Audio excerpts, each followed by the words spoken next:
I know it's listed for $995, but I guarantee that's not what it's going to sell for.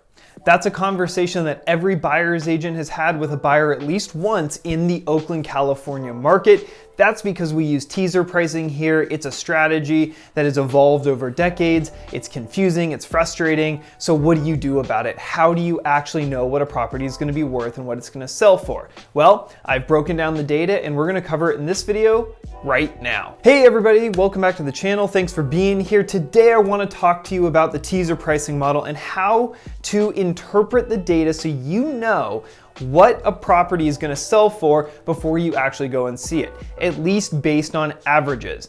So in this video, we're going to be talking about the Montclair market. So everything from 13 up into the hills. It's a really nice part of Oakland, historically a very strong teaser pricing market, fairly competitive overall, and one that is frankly somewhat confusing. So what I've done is I've gone back 6 months into the MLS, looked at properties based on the size, how many square feet they had, and looked at on average what the dollar per square foot came out to. So I'm gonna break all of that data down in this video so you can know if you want 1,300, 2,000, 2,500 square feet, approximately what dollar per square foot you should be expecting to pay, and then you can use that when you're shopping and budgeting. So when you get some value out of this, make sure you hit that thumbs up and subscribe to the channel, and make sure you stay all the way to the end of the video because there's some data here that really shocked me, and you're gonna wanna know what it is.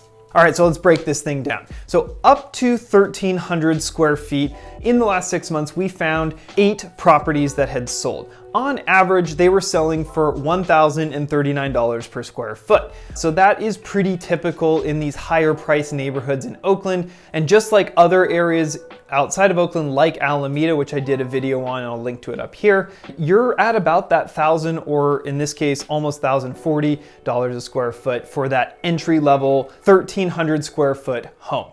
Then when you step up another 300 square feet, so 1,301 to 1,600, you drop pretty significantly down to $715 per square foot on average, which is a drop of actually 31%. Huge drop in value on a dollar per square foot basis. I was surprised to see that. I didn't think it would be that drastic because like in Alameda as an example, it wasn't as drastic as that.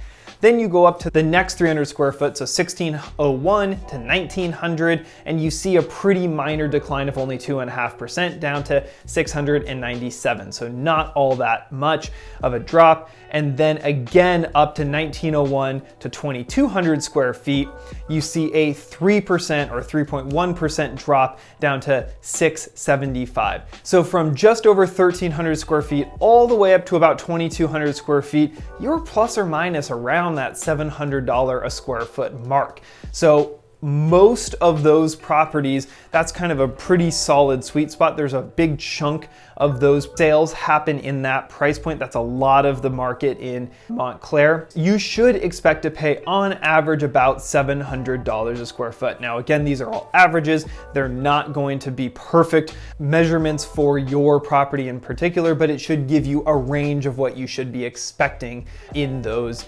neighborhoods. So here's where this gets really interesting.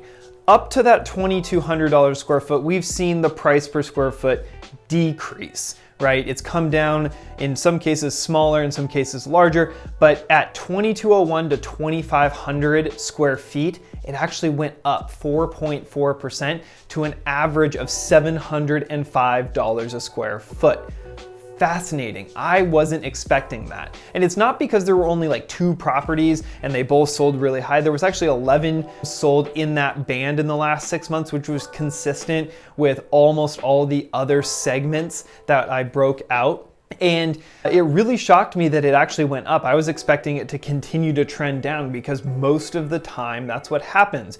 As the houses get bigger, the dollar per square foot trends downward. It's not a linear progression. As we've seen in the Alameda video, as we'll see in future Oakland videos, that is a general trend. But in this case, what we're actually seeing is that 2,200 to 2,500 square foot home is a little more valuable than the smaller properties. Now, there are obviously some factors like views and finish level and so forth that could be affecting that, but we're talking again about averages. So when you would think it would dive, it actually didn't. So you're still around $700 a square foot. It did bump up a little bit. It's not as high as the 1,300 to 1,600 square foot range, but it's still right in that mix. So really interesting to see that. So really, if you're looking for up to about 2,500 square feet, you should be expecting, $700, $705 a square foot on average. Now, predictably, once we went over 2,500 square feet, we saw a lot of properties, and this is where you saw a really big dive, again, downwards 20% on average, down to $563 a square foot. Now, of course, there are gonna be some massive properties in that mix. There are some 3,000, 4,000, 5,000 square foot homes in Montclair that do tilt that average one way or another, but that's what you're seeing and that's what we sort of expected. So hopefully you got some value out of that. Hopefully that gives you a good sense of what you're looking for. I think on average, the takeaway is that if you're looking for anything in that 1,600 to 2,500 square foot range, expect to spend somewhere in that $700 square foot, if you want to live in Montclair, of course. So hopefully you got value out of that, and if you did, subscribe to the channel. And if you're ready to take your home search to the next level, I've put together an East Bay guide to buying real estate, to being a successful buyer here in this market. I've linked to it down below. It's totally free. You can grab it, use it, understand our market, our nuances. It will help you get oriented to the way real estate is bought and sold here locally. Just like the teaser pricing, there are some other nuances that I put into this guide. You're gonna wanna check it out. So make sure you download that below. And if I can ever be of assistance, here's my email, here's my phone number. Feel free to reach out to me directly. People are doing it every week, whether they're a year out or a month out. They're reaching out through these YouTube videos, getting started with their search, understanding what's possible, what makes sense for them, where to focus, etc. So if that's you and you want to have a conversation, here's my information. Hit me up. I'd love to have a conversation with you. So hopefully you got some value out of that. Until next time, we'll see you on the next one.